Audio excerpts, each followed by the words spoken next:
Welcome to PGTV News. Here are our top stories. Election season is finally over. Find out about the results coming up. Do you consider your cell phones or tablets safe from cyber attackers? According to cybersecurity professors at Florida Polytechnic University, they are not. Find out what they say coming up. Hello and welcome to PGTV News. I'm Stephen Barnes. And I am Tina Mann. The midterm elections are over and the state of Florida has a new governor and a new state senator. Republican Ron DeSantis defeated Democrat Andrew Gillum to become Florida's new governor. The governor's race was a tight race with Ron DeSantis winning by about 43,000 votes. In the U.S. Senate race, former Governor Rick Scott claimed victory over incumbent Bill Nelson. This race was so close that Senator Bill Nelson has asked for a recount. By law, Secretary of State Ken Detzner, an appointee of Scott, must initiate the recount if the race is within a half percentage point. The earliest a recount could begin is Saturday after all 67 counties have counted any provisional ballots and certified the results of the election. If a machine recount ends with the two candidates separated by 1/4 of a percentage point or less, then a manual recount will take place. Republican Martha Santiago is our new county commissioner for District 4 after defeating Democrat Karen Wetzel by winning 58% of the vote. And the governor and Senate race weren't the only close ones. In the agricultural commissioner's race, Matt Caldwell defeated Nikki Freed, but there will be an automatic recount because it is within a 0.16 percentage vote margin. Wow.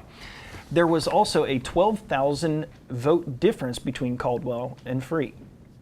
Closer to home, former Polk County Commissioner Melanie Bell defeated Jeff Mann to become the new representative of District 56 in the Florida State House. Polk County voters voted to renew the half-cent sales tax for school infrastructure. Over the past 15 years, over $500 million in sales tax revenue was spent on more than 400 projects, including the construction of 12 new schools. Well, that was big. I know that's keeping the budget for education is an important goal for Polk County for sure. Right, because I mean they already struggle with having like one of the lower per student budgets from the state each year, so it really was. I'm glad the voters approved that. Absolutely. The Lakeland City Commission plans to draw a commercial airline to Lakeland Linder International Airport. The commission recently set aside an additional $1 million in a reserve fund towards that goal. Funding for the $1 million will be coming from the Red Light Camera Fund. Last year, the city of Lakeland generated $3.6 million in red light camera fines. Mayor Bill Mutt said Lakeland is the largest metropolitan service area in the country without any commercial air service. They are trying to add more and more. I know you can take a direct flight to Key West now over there, and it would be nice to have, more access to transportation. Well, and now that they've got some of the international cargo flights and things like that, it only makes sense to try and get a few more airlines interested in providing service. It sure does. That's good stuff. The Lakeland City Commission recently voted 4-3 to fund a $190,000 project to provide housing assistance to homeless individuals. The project will last 1 year, and the city will seek matching dollars from private or nonprofit resources. The city will also help homeless individuals with job searches, skills training, and transportation. Lakeland Police Homeless Liaison Officer Todd Bailey said some of the homeless are veterans who have been out of the military for 20 or 30 years and didn't realize that they qualified for HUD benefits. It's important to get folks off the street, get them into sustainable living situations, and help them out. And it's a good thing that the commission found another way to help. I know that some measures earlier, in the year were defeated that they were hoping would help the homeless. So it's awesome that they found another way to do it. Every city that experiences growth experiences homelessness. That's a proven fact. But making the effort to try and mitigate that is a worthy cause. Definitely. Beginning Monday, November 12th, FDOT will be working on State Road 542 from 1st Street to Buckeye Loop Road. This Florida Department of Transportation project includes widening and adding a center turn lane, sidewalk and bike lanes, upgrading existing signal equipment, placing 2 mid-block crosswalks, and installing new water and sewer lines. Expected completion of this project is fall 2020. And during the month of November, veterans and active duty military members can receive free admission to Legoland. To receive tickets, veterans and active duty members must present a valid military ID or proof of veteran status at the Legoland ticket window on the day of their visit. The deal includes theme park tickets for up to 6 guests at 50% discount. That's pretty good. If veterans and active duty members would like to stay at the Legoland Resort, they will receive a 25% discount off their stay. It's a great deal. It is a great deal, way and to- it's starting to be a great time of the year to visit where it's Ooh, not yeah. quite so hot. Boy, hadn't the weather been great? It has. Yeah. The Polk County Board of County Commissioners relaunched the Small Women and Minority Business Assistance Office, which recently held a networking event for business owners seeking help. For more information, please call 863-534-6596. We spoke with the event's guest speaker, Sylvia Blackman Roberts, to learn more. This event is the relaunching of the Small Women and Minority Assistance Center. It's going to be a center where small business, minority business, women-owned businesses can come in and get support to help them grow and scale their businesses from whatever level that they are at now to where they would want to go. So if they're a startup to a multi-million-dollar organization, that's what we're going to be doing to figure out how do we move them from where they are to where they need to go. So that could be accounting, that could be marketing, that could be helping them with certification, it could be helping them with just really launching their business and figuring out how to get how to become a business, how to grow the business. There's just many things that they may have a need for, and that's what this program is all about. In the world of cybersecurity, we're always reminded to have antivirus on our computers. But how about on our phones and our tablets? Do they need antivirus? Well, the cybersecurity professors at Florida Polytechnic think they do. Here is Sherry McCullough to tell us more. Cybersecurity is the protection of internet-connected systems, including hardware, software, and data from cyber attacks.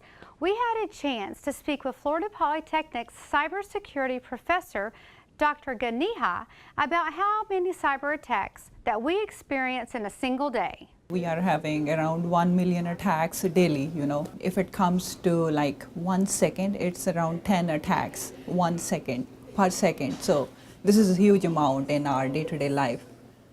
And there are a number of attacks, those go unnoticed, those are not even recorded by any of the logs or machines. If we see reports of 2016, the number of attacks were maybe 25% lower. But today's report says the attacks are increasing. We also had a chance to speak with one of Dr. Ganiha's students about his interest in cybersecurity. I first started getting an interest in cybersecurity when I worked for a company called Chico's FAS down in Fort Myers. They brought me on as an intern and showed me a little bit about some of the things that they handle on a daily basis, and it made me want to pursue it on a deeper level, which is where I found Florida Polytechnic University after I graduated high school. Finally, we talked to Dr. Kareem Alish, an assistant professor who has been awarded a $70,500 grant from the Florida Center for Cybersecurity to develop an evolving course on mobile security and privacy. The curriculum will include hands-on virtual labs and will promote collaboration and resource sharing within the community of cybersecurity education. Nowadays, everyone has tablets, smartphones, right? And all of these mobile devices are target to the attacks, right? So the traditional security and privacy techniques are just targeting the laptops and computers, regular computers and laptops. But nobody, is developing techniques to defend against the attacks for the mobile devices. So I decided to come up with some ideas to help the students or help the community to defend against their against the attacks, which is, related to the mobile devices. Dr. Kareem Alish said it's very important to teach the students how to defend, understand, and analyze these types of attacks. The work on this grant will continue through next year, and Dr. Alish hopes the new course can be approved in time to be offered in fall of 2019. I even put like a little sticker over top of my laptop camera because I don't want somebody hacking in there and watching me work, right? I got my kid's laptop out the other day, and there's like a sticky note over it. I'm like, what is this? And my daughter, she's like, Mom, they might be watching us. Hey, you never know. So you never know. It's a real concern. So yeah, get that security on your phones, tablets, laptops. Which all I that never stuff, really yeah. thought about, so that's Yeah. a good thing to know. We have to take a quick break, but when we return, we will catch up with Neil Duncan and see what's going on with sports in Polk County. Bye-bye. Hi. Hoping for a crisp breeze to help keep you alert. Oh, he took a sip of water too. That'll probably help. You were probably gonna turn down the radio too, so you could focus, right? Probably okay isn't okay. Right. If you see a warning sign, stop and call a cab, a car, or a friend. I think the water line is what really drove it home. I blew on him. Leah, did you put a new dent in that? This one? No. Were you texting and driving again? Yes. Hi, Leah. Hi, Dad. Sorry about your bumper.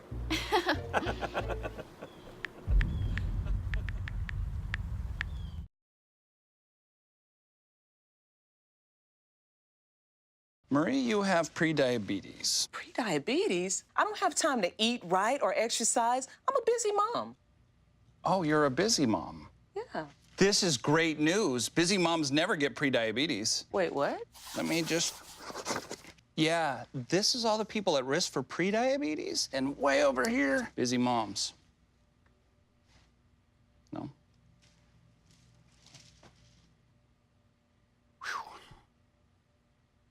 Hey, Bobo, do trees tell each other stories? I'm sorry. I'm afraid I don't know that. Hey, why don't we go find out? Listen. Do clouds take naps? I couldn't tell you. Dad, do stars visit their friends? Look.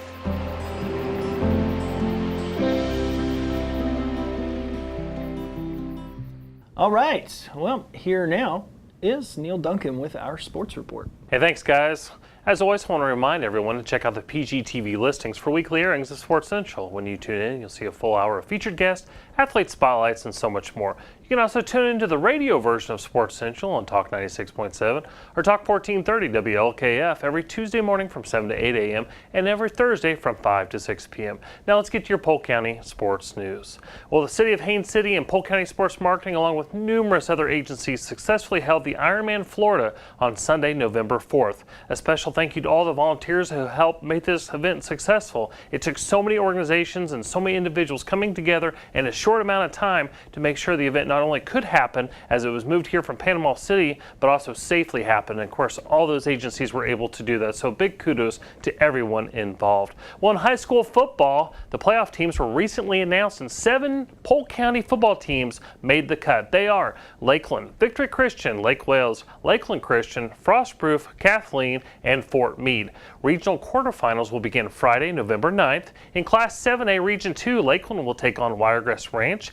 Kathleen will be at Harmony. In Class 6A Region 2, Lake Wales will take on Gainesville. In Class 3A Region 3, Lakeland Christian at Tampa Catholic. In Class 2A Region 2, Victory Christian, they get a bye. They're the #1 overall seed, so they get a bye in the first round. Class 1A Region 4, Frostproof versus Wildwood, and Fort Meade at Crescent City. Of course, good luck goes out to all of our Polk County high school teams. The Lakeland Magic begin their 2018-19 season on the road, but they'll open up the home version of the schedule on Saturday, November 10th at 7 p.m. Tickets are on sale now at the rpfundingcenter.com website or going to the RP Funding Center box office. As always, go to visitcentralflorida.org for more information on events going on right here in Polk County. Back to you guys. Thanks for the sports report, Neil, and thank you, ladies and gentlemen, for tuning in. Remember to tune in again next week for another installment of PGTV News. We'll see you next time.